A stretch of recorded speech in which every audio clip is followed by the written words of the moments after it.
Hey everybody, this is Electra. Thank you for joining me. I'm a 44-year-old transgender, male to female, recently transitioning. I'm autistic, I have depression, anxiety, some ADHD, and bipolar 2. Thank you for joining me again. Various topics today. More on our learned helplessness / victimhood. I hate to use those terms because they're definitely MAGA coded. I'm definitely not MAGA. I'm like the opposite of MAGA. But I just don't, for lack of better terms, I don't know what else to call them. Yeah, so I don't know. I think we need to start organizing. There's some people on YouTube that I like watching because I think we have similar ideas, like Permaculture Park Rose, I think it is. She's in Oregon. Has some really good realistic thoughts similar to things that I think. I agree with a lot of what she says. Like Congress is not going to save us. The Democrats are a dead party. They have been dead for quite some time. I would say at least since 2016, but it's been kind of a slow death. And then since then, Biden was not a breath of life. Let's put it that way.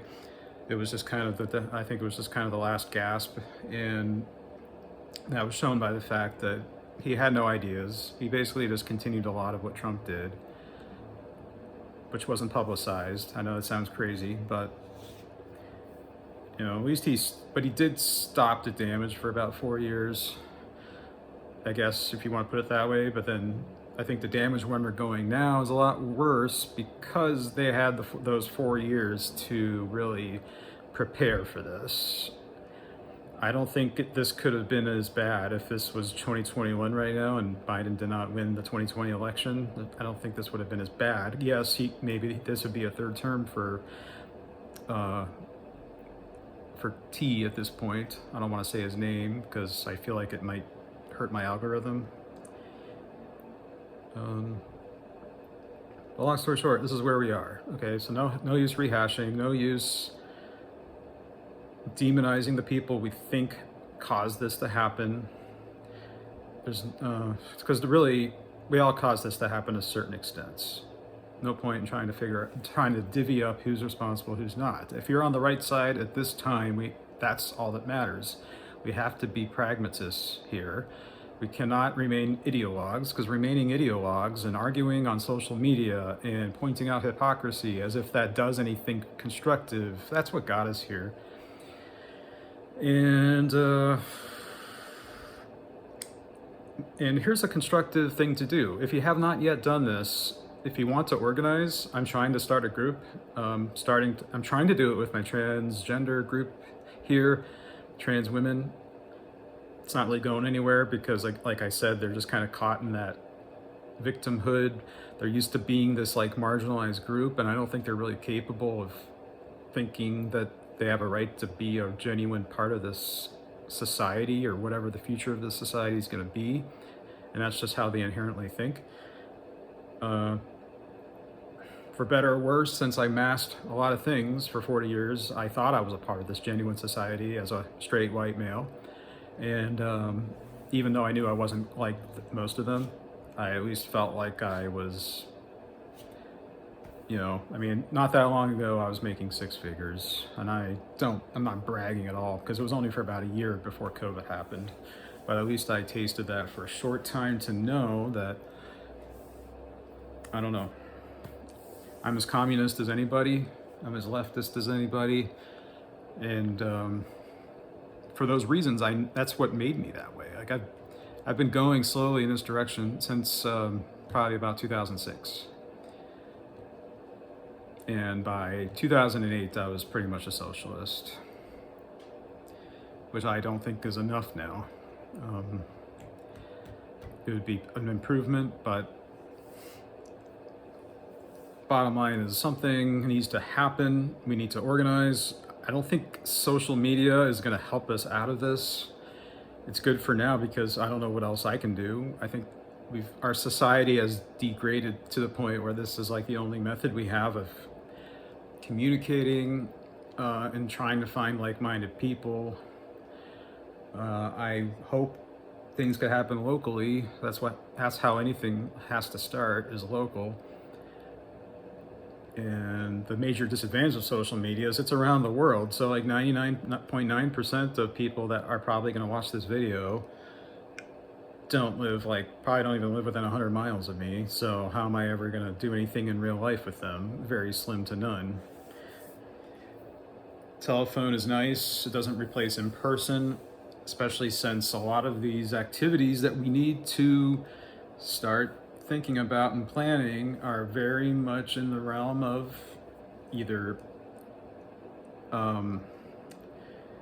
let's just say they're not fully lawful.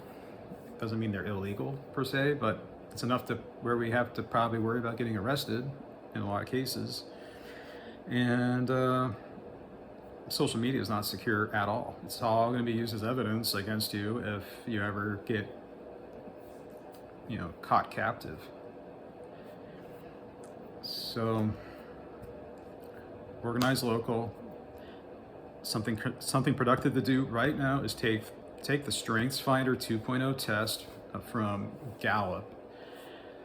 I bought this book last year. I think it was like $15, and make sure you got to buy it brand new, because that's the only way you'll probably get that code at the back of the book to take the actual test online. It's not a free test. You have to have this password from the book. So, so in effect, you're paying $15 to take a test to find out what your top 5 strengths are out of 34 possibilities. And if you have the means, you can pay, I think it was like $60 total to know all 34 ranked in order from strongest to weakest. So in other words, you know everything. You know more than just the top 5. Like everything else, and more importantly, you actually know your weaknesses as well, which are just as important to know, in my opinion. So you know what to avoid and what not to waste your time on, because I think we need to everyone needs to do what they're strong at. We can't spend time at this point trying to fix our weaknesses or improve our weaknesses. We just have to go with what we are right now. We don't have 2 years to wait until the midterms. I don't know about you, but it's not even been a month yet, and there's no way we can get through another 24 of these that we've just had. One way or the other, we will not be having an election. I'm pretty sure of that in midterms.